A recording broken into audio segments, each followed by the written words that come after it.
Good afternoon, everyone. Welcome to this year's Access Test Administration Procedures Meeting and Overview. We'll take a few minutes to just go over access testing, what you need to know, and how to prepare for it.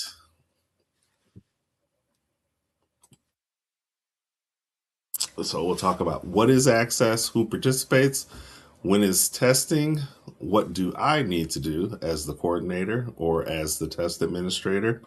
And if you have questions, we'll have a form for that along with our question and answer period when you come back on January 5th. So, what is Access? It is the annual test that our students participate in every single year that measures English learners' social and academic proficiency in English. We want to know what students know and can do and make that clear to them. There is a flyer throughout the presentation. You'll see links that will take you to different documents that are going to be important and handy for you. This one I've not typically included, but I thought it was a nice a handout specifically about access testing and what it is. So you can choose to utilize this to send home with your parents when you make your announcement of access testing happening. I will ask Nick to put it on the website also so that parents can link to it. But especially with these questions, which I'm sure you've seen before, that we've talked about during conferences that parents can ask teachers. But it comes in different languages as well. I only linked the English version here. But the test is administered online or on paper, and in some cases, both. There's online testing for grades 1 through 12. There's paper based testing for kindergarten, paper testing that can be as needed for students with an IEP if they would normally take the online test, but they need to do it on paper according to their IEP. There's also the alternate access test that is only on paper. But the test that's administered online and on paper, those are for grades 1 through 3, where they do the writing test on paper and everything else is done on the Chromebook. There are 4 sections of the test: listening, reading, speaking, and writing. And typically, that is the order in which they are administered. Um, and don't get excited about that because we'll talk about that a little bit later. It can vary. Results are used to inform educational decisions, all kinds of educational decisions. We do course placements based on access scores. We provide interventions based on access scores. Teachers develop lessons based on which we really want them to do to allow the scores to influence their lesson development. And we also track student progress over time using those scores. Excuse me. So, all EL students or limited English proficient students in grades K through 12 are required to be assessed until students test as English language proficient. That score has been about 4.8 on the for the composite performance level. I am told that they are going to do some new standard setting, and it is possible. It is possible that 4.8 may change, but we will find out. Of course, they're going to let us know. The testing window is from January 14th through February 27th. Please send your testing schedule by January 9th to Laura Lee Martinez, the assessment specialist in the office. We need to see your schedule, understanding that you're coming back on the 5th. Most of you have probably already created your schedule, decided on what you're going to do, but you have a little bit more time to turn it in by January 9th. The majority of students that test will test using their Chromebooks. Grades 1 through 12 all test using their Chromebooks. And then paper based materials that needed to be ordered. If you remember, we asked you what it was that you needed at your building according to any IEP students or any other special needs. We ordered those materials, and they should be coming directly to your school from DRC between January 5th and the 7th. and they will have to be signed for. So please make sure that someone is available to sign for that. Thankfully, we are in session then, because in the past we've had it delivered before we came back from break. It's gone back to the company and caused us all kinds of trouble. So I'm glad that you all are going to be there this year. You do need to conduct a procedures meeting with your staff. We want to make sure that your computer aides are also involved in all testing that we do, since all testing is on the Chromebook. They need to be aware of any type of needs that you have. Not that they're going to solve all of your problems, but that they'll be a liaison between district office IT department and your building, because there are a lot of times where the IT department will speak directly to your computer aide or to the regional tech or something, and I may be aware, I may not be aware, or I may just initiate it. But we want to make sure your computer aides are in the loop and aware of testing, not just sitting back and saying that they don't have anything to do with this. Excuse me. A couple of updates. So, we've been talking about this since the beginning of the year. The kindergarten test is completely redesigned. So, everyone that is going to test a kindergartner, they have to go through the new training. That new training is required. Make sure that all of your people have been trained in that. The Kindergarten Access has a new accommodation that's available for low vision students. They'll hear about that through the training. Streaming audio is new. That's available for the paper access test. So traditionally with the paper access test, you will receive CDs and people will pop those. If you remember what a CD player is, you'll pop that into the CD player and then it will play the portions of the listening test for students so that they can respond to the prompts. But now it's available through streaming audio. You'll read about that, excuse me, and you'll see a little bit about that through the training. So if you are giving the paper-based test and you know if you ordered the paper-based test, that person that's giving that test needs to go through that training also to make sure that they're aware of the changes and what's available now. And for the paper-based test, since you always do the speaking, I'll talk about this later, the speaking where you have to score it, that's something that you have to go through every year too. There are new ASL test instruction interpretation videos. So if you have anyone that uses ASL, those instruction videos are available. Just as everyone else hears the prompts through the headphones that you're going to give the students, ASL students now have the videos. And paper test braille accommodations are available for the speaking domain. You do have to go through training again for that if you're going to administer that. Maybe we may have one teacher, two teachers in the district that might apply to. Excuse me, I'm sorry. Your access materials. So the things that are going to be shipped to you. So you should have received, and I just realized that you should have received your kindergarten test, or you will receive, I should say, your kindergarten testing kits. This year, they've streamlined those. If you look at the test coordinator manual on page 40, they'll describe that a little bit. Previously, we had big bags of kits with a kit that had everything in it. Now they don't give you as much stuff, but it's streamlined. It still needs to be checked in. It's still all secure material, but they're trying to make it better for us. You should receive alternate access tests if you ordered any of those. You should receive all of your paper writing tests for students in grades 1 through 3. No, it won't be one test per student. You should have lots of extras because they're estimating what level your students will need to use. You'll need to make sure that you inventory all of your materials when you get it. If it comes on the 5th, inventory on the 5th. If it comes on the 6th, inventory on the 6th.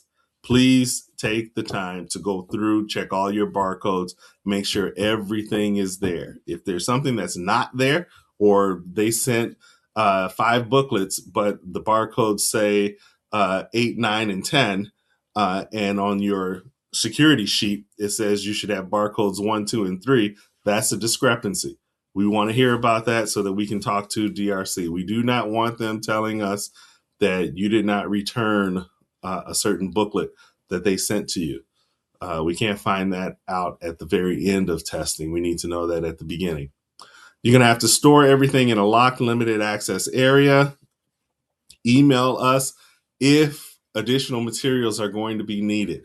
And you'll find that out as we go, as we get deeper into testing.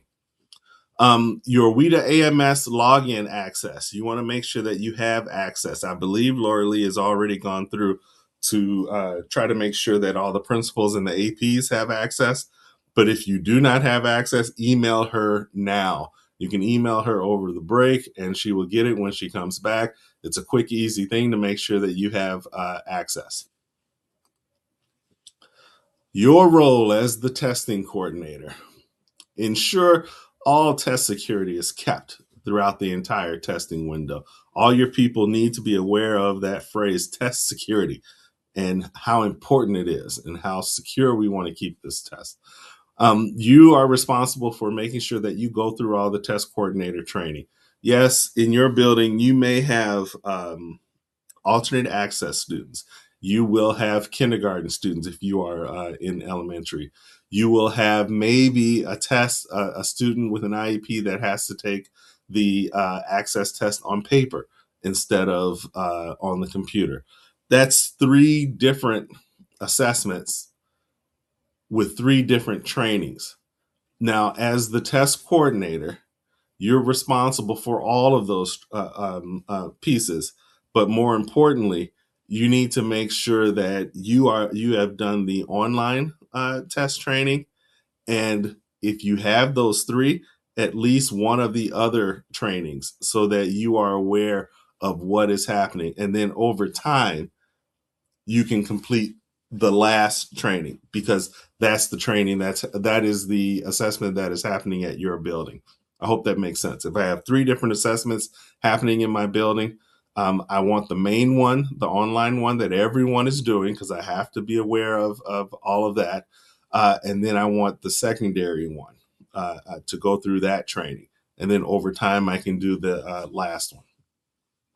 So you need to also be familiar with the WIDA assessment management system. We call it the WIDA AMS. So the link to the manual is here. And all I'm saying is scan the table of contents because a lot of this will not apply to you. This accessing your account, potentially the system status page, yes.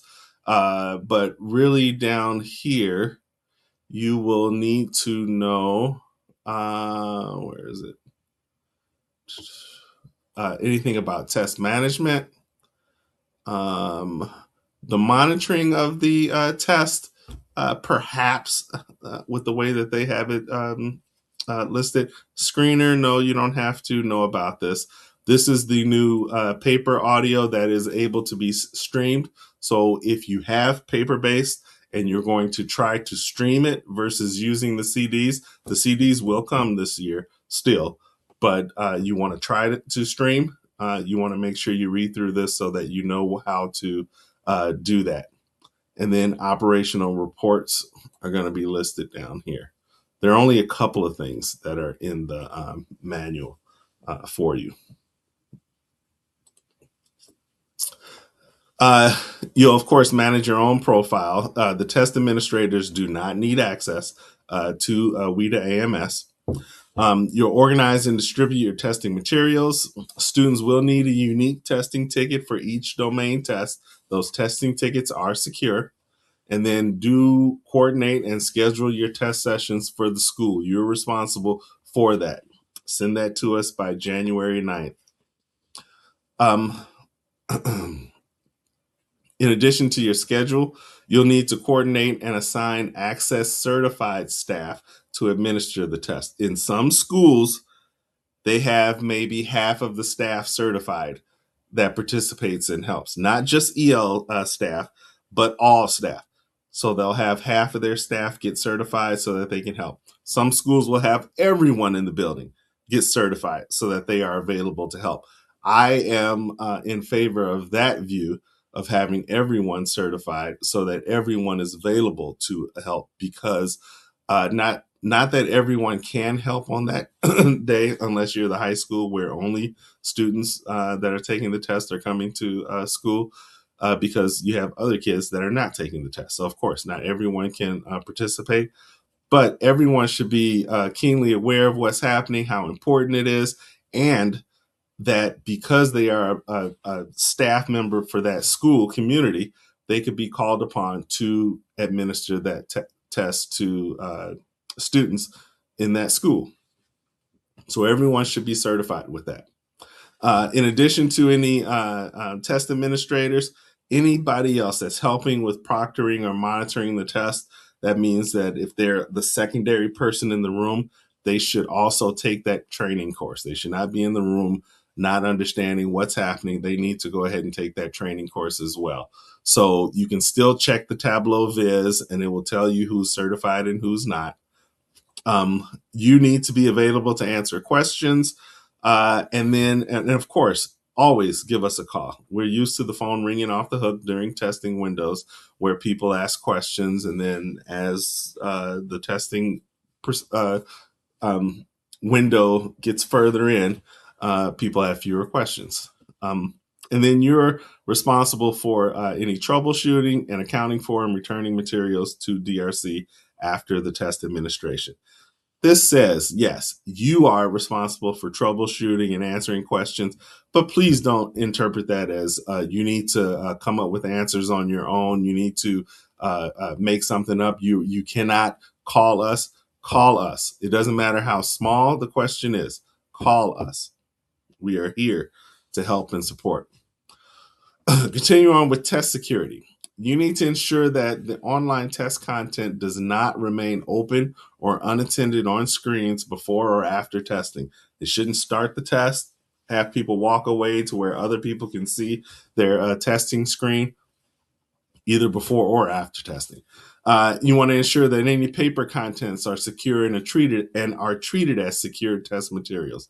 Don't leave any materials unattended before or after testing. This includes those testing booklets, testing tickets, all of that. Ensure that no specific information about the content of the test is shared with students or their families prior to or after testing. You can always use samples. There are plenty of sample materials that are available if families are asking about the assessment. And then keep your personal login information secure. If you need someone else to come alongside you within AMS in order to help manage things, call us, ask for that person to have an account created. We will create an account for that person, and then you can work alongside that person, but do not share your login information. Please make sure you place all secure materials in locked storage. That means every night, place them in locked storage. Don't duplicate any test materials. Ensure that active monitoring of testing is occurring. Look for any cell phones that are in use or any students that are trying to work around a lockdown browser or anything like that. Please, I would advise you to collect cell phones before students get into the room. Remind them not to bring their cell phones, leave them in their lockers, leave them anywhere else, but don't bring them into the rooms. We have, we do not want to have any issues with that. Be aware that any breaches of test security or problems with test administration may result in the invalidation of student scores and or discipline for the test administrators. That is extremely important. Test administrators are there to be active monitors to help the students have the best experience possible. They have to actively monitor.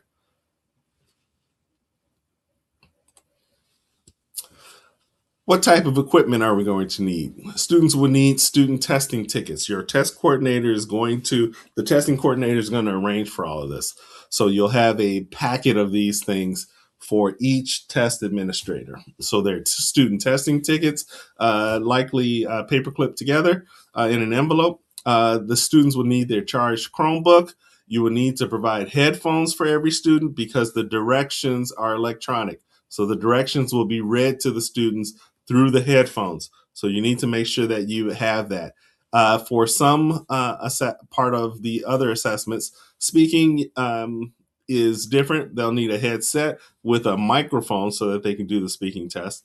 But as far as the headphones go, there will be directions, but then there will also be different parts of the assessment that they may need to listen to for the listening test. That's an obvious example. Throughout the test, they'll have to listen. For the reading test, I believe it's only the instructions. But then for the writing test, I believe it's the instructions and the prompt. The test administrator manual needs to be available for staff prior to testing. The link to that is, I'm surprised that it's not right here. I'll make sure that you have the link to that test administrator manual. But then also the test administrator script. I apologize. I thought I had the links in here. I'll make sure that they are in here for when you receive the actual PowerPoint. The test administrator scripts are available for staff to preview, and they are available in different languages as well. And then scratch paper if students request scratch paper. I didn't list on here a pencil. There will be pencils that will be needed for students. Any additional things? If a student is doing it on paper, they'll need their paper-based testing materials. You'll need to make sure you have access to the audio CDs that go with those materials. If there are any students that use large monitors as a part of their accommodations, you'll need to make sure you're aware of that.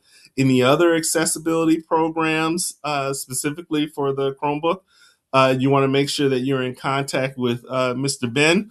He will set you up, or very likely, these are programs that students have been using all year long. So he will just help with ensuring that everything is going to work properly. I've already spoken with him about it, and he's pretty confident in all of the programs talking nicely to each other. But he's our go-to. And then if you have small group spacing that you need, so think about those things prior to testing starting. Now, your testing schedules. Everything that all the links that I have in here, all the pages, they all come from the district school test coordinator manual. Please make sure you read through that. Okay, it gives you great examples or details of what you need to know.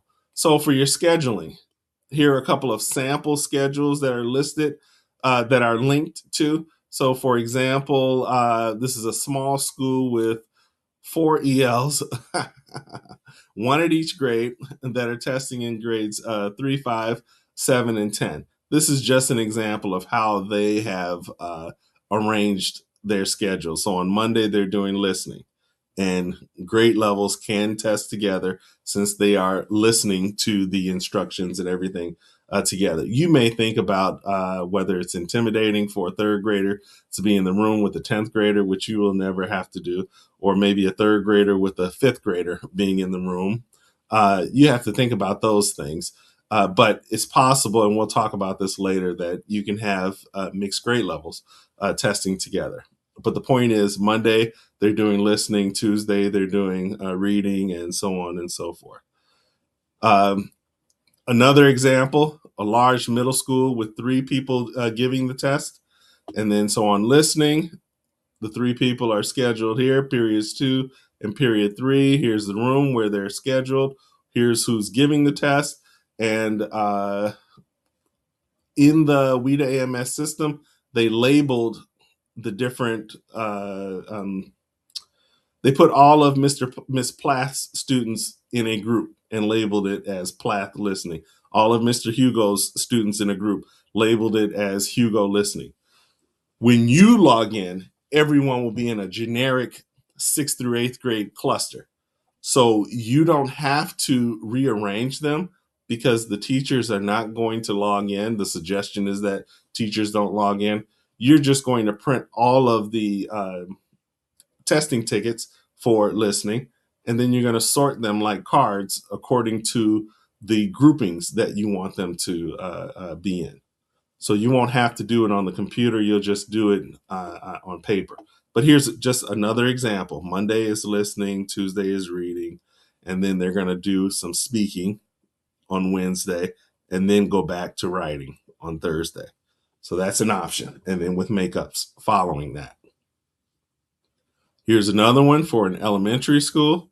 I'll let you look through these. Likely you will pick some of your schedules from last year, but you get the idea. You get the idea. Within the system, you will likely find new students that are still coming in during the window, and you won't find them in the system. You do not add students manually to the system. You let us know. We have a new student that's coming in. Supposedly, the state is going to continually update the system so that new students, when we send it up to, we receive a new student, we get them scheduled into our system, IC, and then Eric Christensen's office sends that information to the state. The state then receives it and says, hey, Jonathan Brown is now enrolled in Waukegan Public Schools at Carmen Buckner, grade 2, and he is EL. And then they can send that information to DRC so that it goes into the WIDA system. So there's a chain reaction that has to happen with that. And we will try to allow that chain reaction to happen, especially early in the window. But we understand as we get closer to the end that we may have crunch time where we have to intervene ourselves. But we do anticipate at some point having to add students. Please plan to complete your testing using in-house personnel. Now, if you hire a retired teacher that is certified, that still has their license active, yes, they can come in and they can help with testing. But we will talk about those specific parameters. Again, schedule, send that by January 9th. Over to the right are some general testing times. Please remember, although WIDA access is untimed, we do need to be realistic in terms of being able to schedule this. So they have given you some recommended times for testing and the amount of time for the actual administration of the test. Okay, so take a look at these, read about it in the manual. It will tell you exactly what you need to do. And if you're still not positive, go ahead and ask those questions. But notice that this is for kindergarten, this is for paper based. If all you're doing is online, then you're following here. And then for alternate access is here.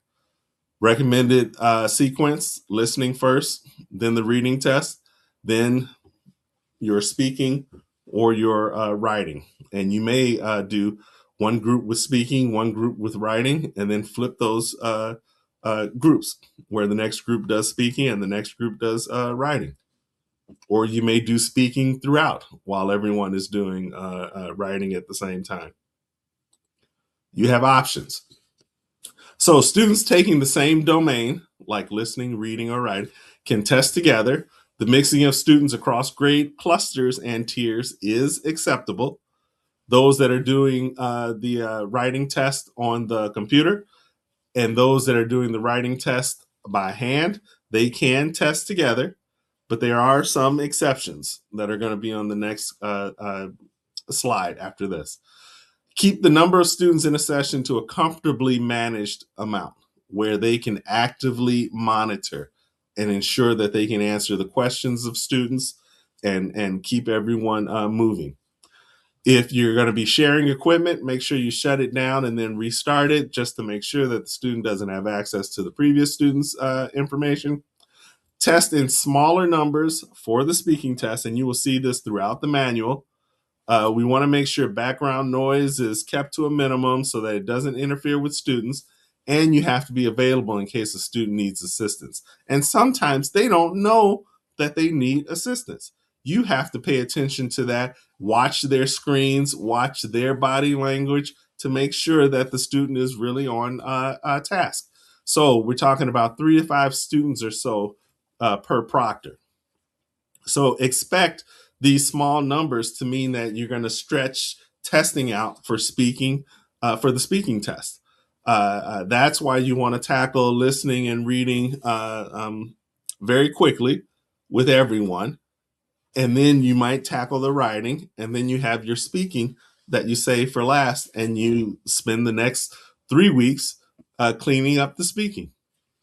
So it is okay to use a larger space like a gym, but if you're gonna, just because you have a larger space does not mean that we're saying you put many more students in that space. We're saying a larger space where you can spread students out. And if the students are spread out, you need to make sure you have more than one proctor in there so that they can reach the student and actively monitor effectively. Now, for the testing times for your schedule, on page 46 in the manual, you'll see it detail a little bit more about the online testing and what you might do. So, like for the writing test, they always suggest no more than about 15 students or so together for a proctor. And here's the approximate time for the reading test, about 60 minutes. For the listening test, about 65 minutes. What's going to happen? How is it scored? The manual will give you a little bit more detail than this.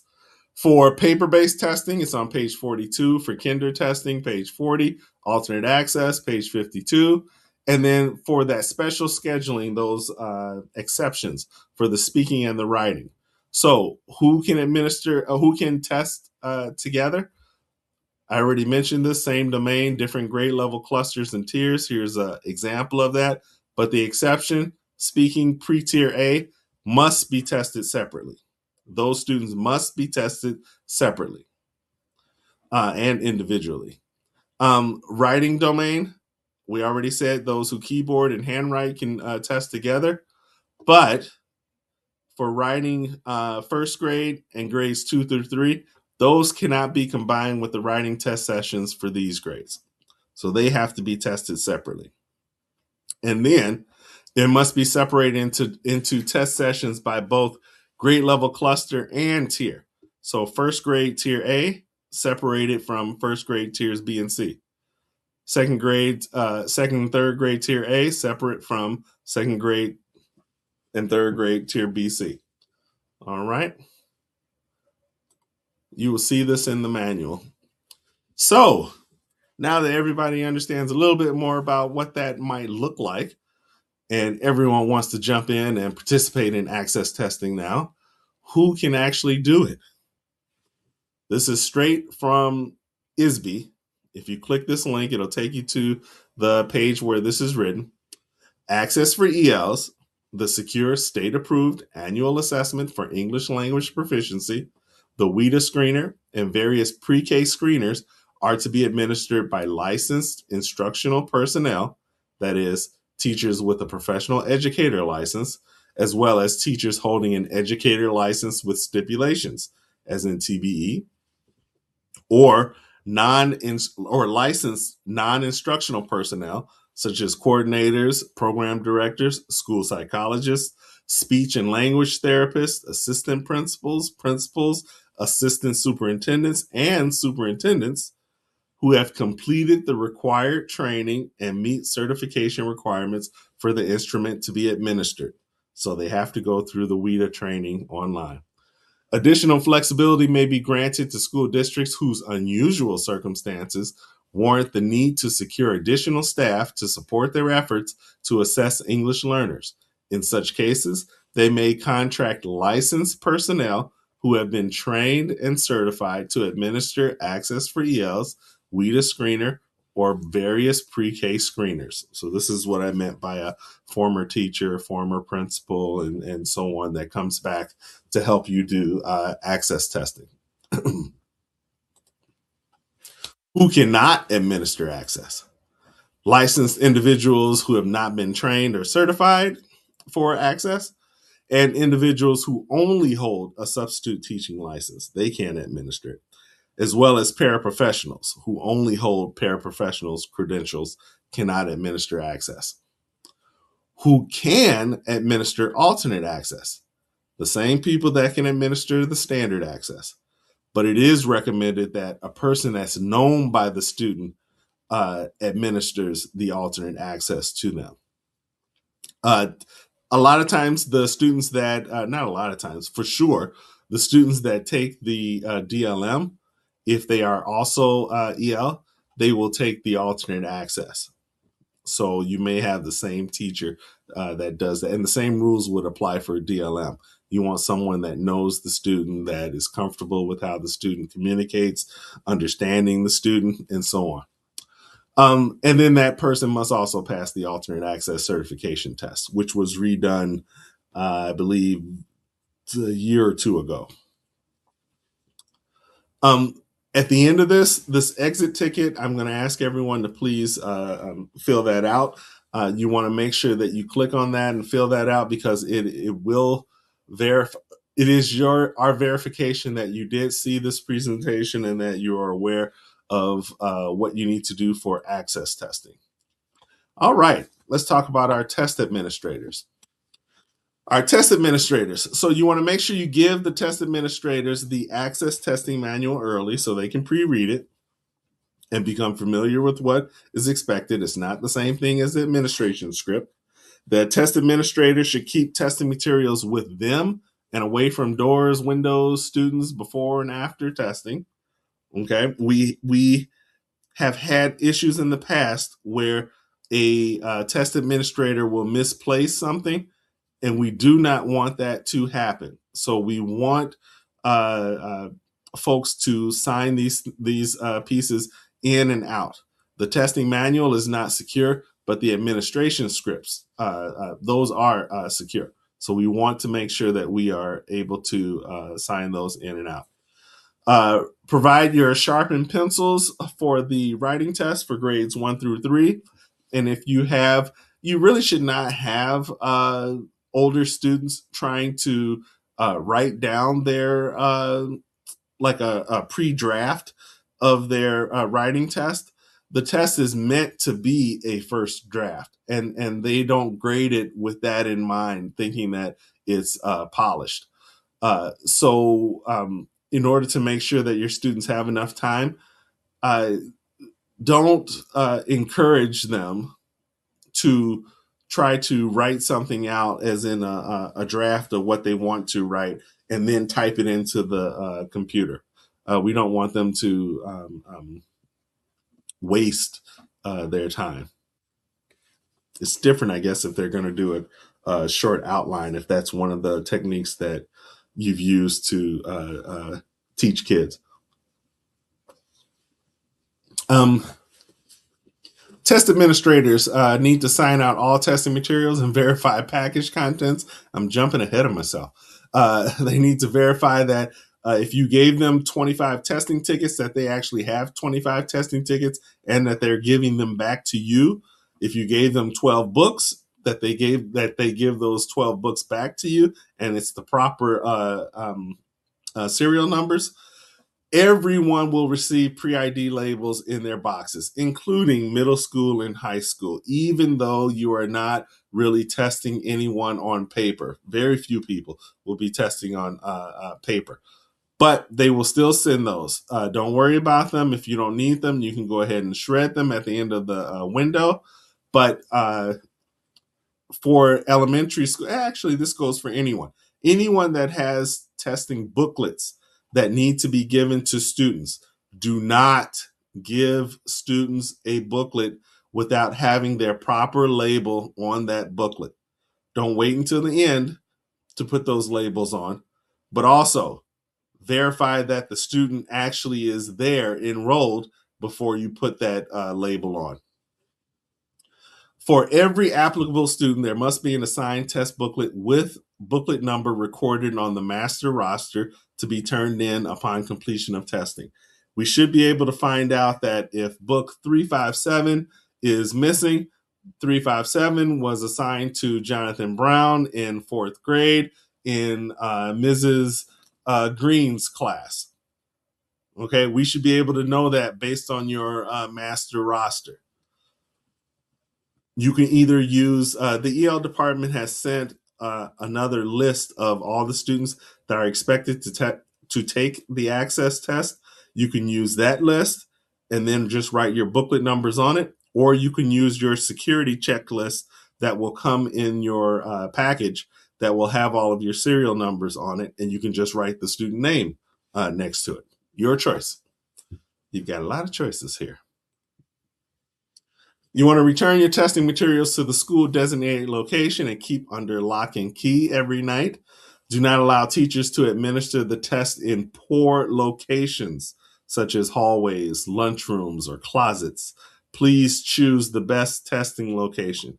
Think of it as your child. Think of them as better than your child. You want the best for these particular students. Give them a chance to do their best. The school should be in testing mode, just like we would for any other state testing, where there's little potential for disturbing background noise.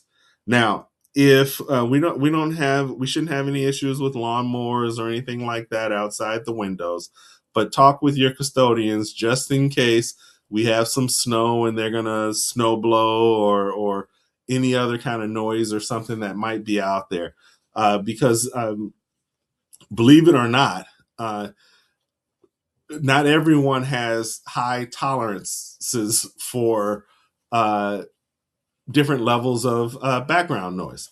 So we want to be extra careful with that to make sure that we can limit those things. And then also limit student movement during testing hours in testing locations.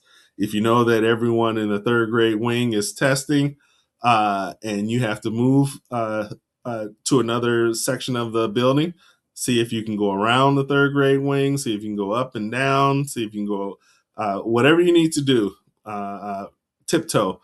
Just be very courteous of the others that are testing. All right. I have said it and said it and said it about active monitoring. It is a must. It is a must. It is a must. In case of emergency evacuation, please make sure students leave their tests. Don't let them pick up their testing booklets and take them out with them. They should leave their Chromebooks as well.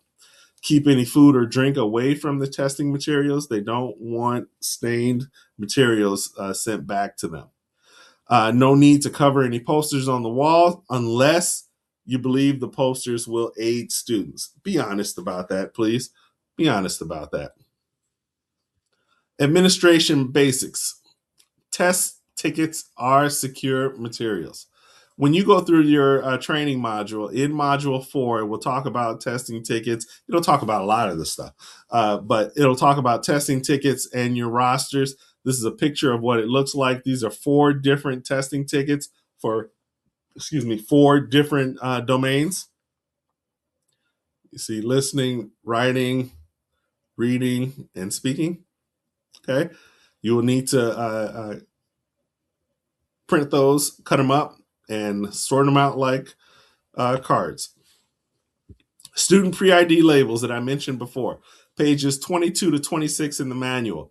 Place the ID label on the booklet only when you know that the student is currently enrolled. You will have labels for students that are no longer with you, even some students that may have never been with you. Sometimes that does happen. These labels are printed from information that was sent to the testing company, I believe, at the end of October, maybe. So it's been quite a while.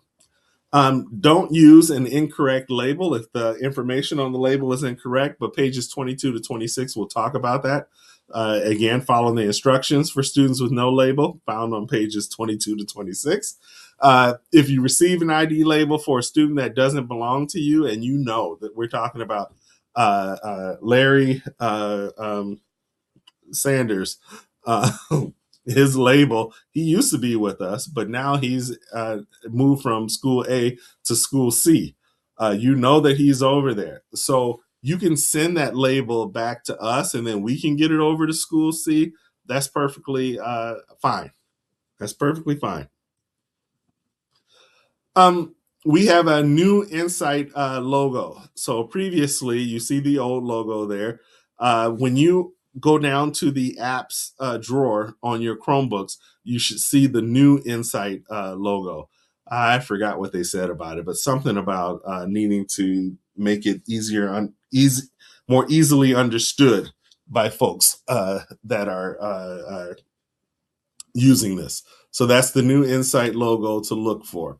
When you click on that Insight logo, it'll ask you about the sign-in page. So students will be able to type in their username and password. They should have an idea of what that looks like. This right here is the training area. So this is where the student is selecting to do the reading test.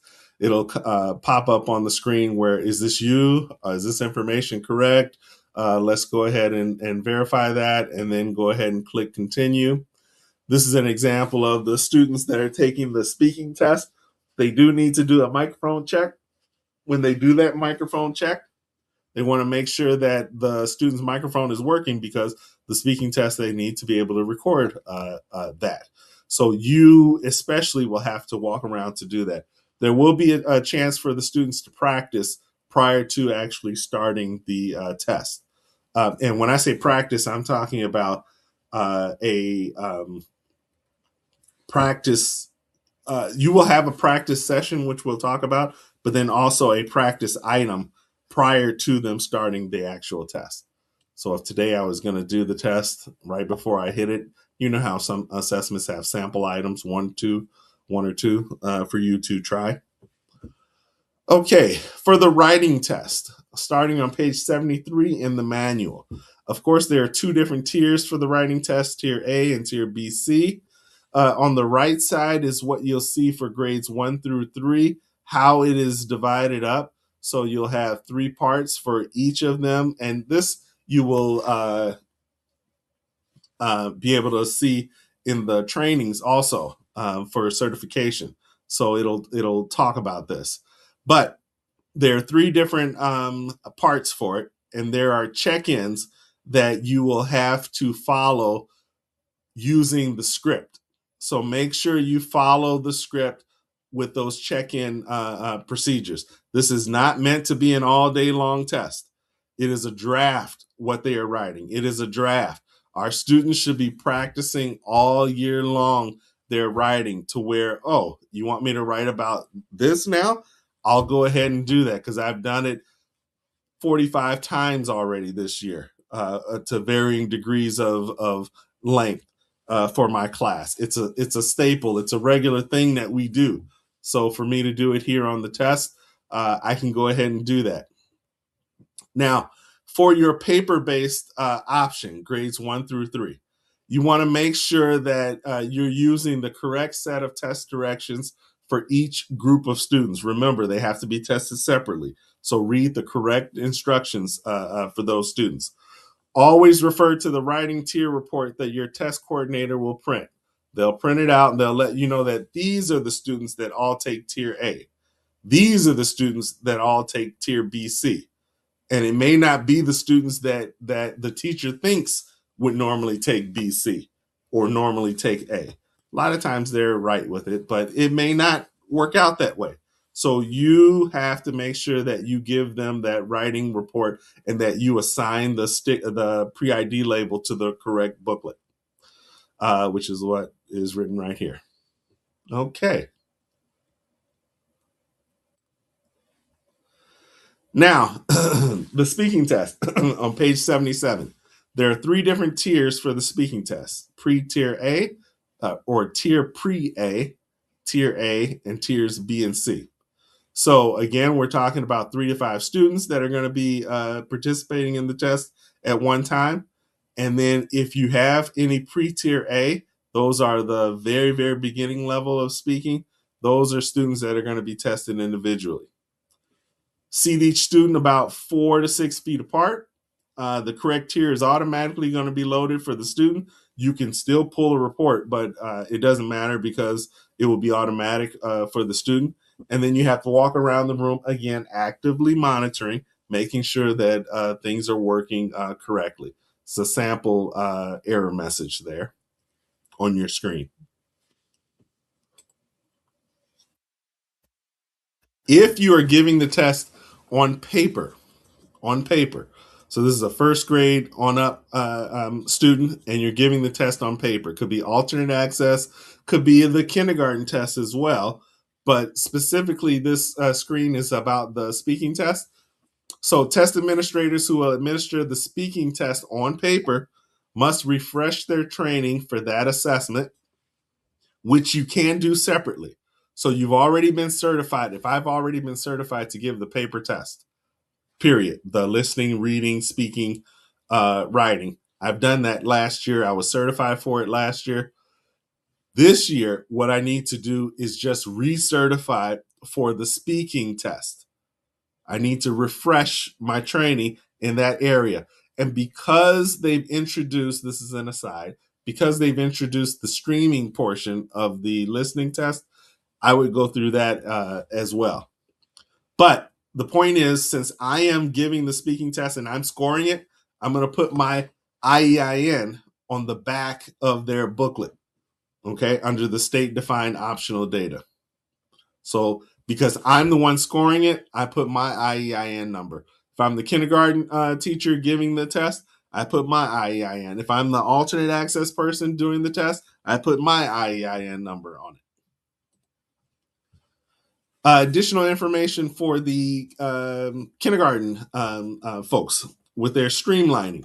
So there's a student response booklet and a score sheet. So they want you to be able to make sure that those two things are linked together. So it'll tell you to put the 8-digit number that's on their booklet onto the student response sheet so that they can know that those two things are linked together. So please make sure that you do that. It's on page 30 in the manual. For accessibility features. I'm sorry. Let me do accommodations first. There is the manual, accessibility and accommodations manual, and it will look like this, 2526, and it will have all of the different types of accommodations. Notice the codes that are listed at the end. These are the codes that will show on the testing ticket. Okay. IR is in-person human reader. EM, extended testing of a test domain over multiple days, which I believe Illinois still does not allow. I'll have to verify on that. But you should be able to look here and click on it, and it take you directly to that particular page. But you will want to make sure that you are reviewing that before you put your accommodations in. The accommodations put the focus on what is being measured, so it tries to take away anything that would cause construct irrelevant variance. These should be things that are practiced year round, as I was saying about the assisted technology, something that they've done all year round. And even what I was saying about the students practicing their writing, they've been doing it all year round. But specifically here, we're talking about accommodations. These are things that are determined by your IEP team. Please remind your test administrators, do not read the unscripted test items. Only read according to the script. Only according to the script. Only according to the script. Make sure that you separate students to test accordingly. So if I have an accommodation that is incompatible with other students, then I need to, because they will receive, in essence, that accommodation and they're not supposed to because they're in the room with me, that means I have to separate these students to where other students are not given an advantage or disturbed by an accommodation that is happening. You want to include a specific written testing schedule for all your IEP students for your building coordinator. So if I have 12 students with IEPs that are testing and they have accommodations and they are maybe 4 different groups because of the accommodations and the grade levels and such that they have, I, as the building coordinator, should know that Mrs. Elliott is going to be testing 4 students on this day in this particular domain in the morning. And then on the next day, Mr. Green is going to be testing these 2 students in another wing. I should be aware as the testing coordinator, so they should be able to write that down. I know that in some buildings, they have a resource teacher or the special education teacher that is going to do the testing, and that teacher has a little bit of flexibility as to when they're going to pull a kid, they should still be able to write down when they are intending to do that. If it changes, it changes. Just let the building coordinator know, but make sure that they have something written down. Accommodations utilized will need to be assigned in the WIDA AMS system. So not after you've given it, but before you've given the test. Assign the accommodation so that it prints out on the testing ticket, and the person that is giving the test is aware of what those accommodations are and that they are active in the system or actively recorded in the system. And in module 3 of the training for the online testing, it'll show you that in case you don't remember. And if you've been through the training already, you can still go back and click on that module. Maybe a 90-second video or something like that. Yes, I've said the accommodations are listed. When you are in the WIDA AMS system, this is what a snapshot of it. This little help icon, just like in Illuminate, it has a little question mark. You click on it, and you're able to look up ask a. You're not really asking a question. You are typing in a keyword of something related to what you want to search for, and it's pretty good at trying to help you locate that. So be aware of that. Now, accessibility features. So just like with our other state assessments, even our local assessments, and we'll talk about this all the time, there are accessibility features that are available to any student. Doesn't matter if you're IEP, EL, whatever. Any student, any gen ed student can access these. So to be able to be tested by school personnel familiar to the student, that is something that you could choose to do for any student at all if you have a certain reason for it. So it could be a behavior reason. It could be any other that is not IEP or EL driven. Uh, Testing in a small group, being tested by someone other than the student's teacher. So it could be the art teacher, could be the engineering teacher. Tested in a separate room is possible, using a study carrel, special lighting. You get the idea. It's about attempting to provide an environment where the student can do their best if they have any other type of needs that don't go into the avenue of I need an IEP for that. And the accessibility and accommodations manual will clarify which ones you need an IEP for. Last few slides. Students will need a practice session. So, two things we ask. The first thing is that you demo for the student first, do a demonstration for your whole entire class. And then, secondly, allow the students to practice individually. You will need to schedule this. You must do this before they take the test. This is all a part of, you talk about test prep. This is giving them a fair a look at what it is that they're going to be expected to do. It's quite possible that you have fourth graders that are taking the test. They know they've done this 3 years in a row, but they may not remember the ins and outs of what it looks like. So give them a little bit of practice so that their level of anxiety, if they have a level of anxiety that's noticeable, can be relaxed a little bit. Okay, so the demos are designed to be viewed by students prior to formally testing. It walks students through the test with animated instructions. It's comprised of a series of small modules and can be done in a group in about 15 minutes or so. So it's on the WIDA site, but this is also the specific. Oh, pop up blocked. Let's see. So it'll take us to the WIDA site. Don't have to log in for this at all. But if I go down, so for the online test, I can see some sample items, but what I want is the demo. So I'm going to click on the demo. It's just I'm showing this on my screen for all the students, Access for EL. My kids are fifth grade. I'm going to click on that, and then it's just going to walk me through. Okay. How do I sign in? How do I use universal tools and so on? So that for all,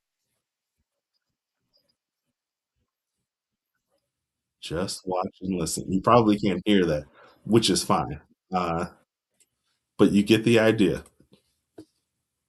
So do that demo for them. And actually, as a coordinator, watch the demo yourself before you give it to the students or give it to the teachers. Then you need a practice session. So this is meant to be individual student practice where they get to control the mouse and everything, but especially give them a chance to do the speaking test.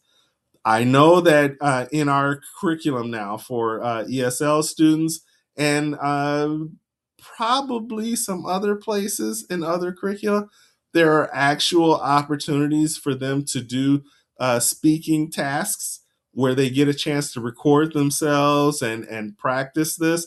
We're doing that more and more and more in the classroom, which is great because it feeds directly into this. But if you know that your experience with the students is that they haven't really had much formal practice with actually recording themselves, speaking, and then being assessed on that, give them a chance to try that here. So it's about 5 to 10 minutes is what we ask that you spend per domain before the test. So they can use the Chrome browser for that. Let's see. So on that same link, instead of test demo, it's going down here to the test practice. And what am I trying to do? WIDA access, test practice. What do I want to try? And you continue on from there. You will tell the student, today we're going to work on listening. Tomorrow we're going to work on writing, and so on. At the end, returning materials, your school inventory check. So be sure to have checked your scorables. Your scorables are going to be any of your paper based materials like your writing booklets or a test booklet to ensure that all students that were to test have a completed test booklet. Be sure to have checked that all students that have completed the online test as required. Now, there's a student status dashboard that's in WIDA AMS where you can see who's done, who's not done, what did they do, what did they not do. You can keep track of all of that online. We will probably pull that information out too and create a Google Sheet, but you can keep track of all of that online and know it before we do. Um, you want to make sure you document anyone that did not test and why they didn't test on your roster so that we know that Jonathan Brown has just been absent 12 out of the 25 days. When he comes, we're not testing. When he doesn't come, we're trying to test. It's uncanny how he does that. We need to know. And then for returning materials, you're going to look at pages 31 to 38. If for some reason there's something that you cannot return, there is a materials accountability form. Hopefully, no one will need to fill out that form. And if so, make sure that you call me and let me know about this. And then Miss Laura Lee Martinez will visit your school to do an inventory check for you before you ship your materials back. So let's say that you are ready to ship your paper-based writing materials back. So you're going to take all of your materials, you're going to put them in numerical order by serial number, and then she will come over and she will verify that you will already have verified that everything is there. She will come over and she will verify that everything looks good and is there, and then you can pack those up and ship them out. And you'll keep track of the tracking numbers. Last slide. Couple of reminders. Please make sure you read the district and school test coordinator manual carefully. It is where, when you ask me a question, it is where I will go for answers. And if I can't clearly see those answers there, I will then call the state in order to get some clarification on it. but it's where we go for the answers, the manual. I need one coordinator to be the contact for your school. Typically, it is the AP that's running it, but sometimes it's the AP that's running it, and you have a special education lead teacher or something that is running all of the accommodated testing and so on. I just need one person that's going to be the one to relay information to me, and then I'll need to call back. Your schedules, send your schedules by January 9th. That's Friday, January 9th. Terms of accountability. You can start to prepare your sign-in sheets and your materials for your building procedures meeting. You will need to meet with your teachers to go through their role and what's expected of them, what your testing schedule is going to look like, who's going to be doing the testing, who's going to be your backup folks, where you're going to be testing within the building, how that's going to impact other activities and so on. Your building needs to know. You need to have a formal meeting about that and ensuring that everyone is certified. And then you also need a sign in, sign out sheet for tracking your testing materials, checking those in and out. Our information, there are times where you may need to call the EL department, and their extension is listed here. Our extension is listed here if you need to call us, especially if you're trying to identify whether a student should test or not. The EL department would for sure 100% know that information. But yes, you can also call us about that. Or you may have some other question for the EL department. But we're working this together. Okay. Lastly, this exit ticket. If you would please click on that link and go ahead and certify that, yes, you have viewed the access procedures meeting and that you understand your schedule is due by January 9th. Whatever questions you might have, we'll take a look at those, or you can hold on to your question until the 5th when we come back. But that's all that I have for you. If we were live, we would ask your questions now, but fill out that exit ticket. And if you've written down questions, please put them on that exit ticket and we'll take a look. Looking forward to seeing everybody. Enjoy the rest of your break. Bye-bye.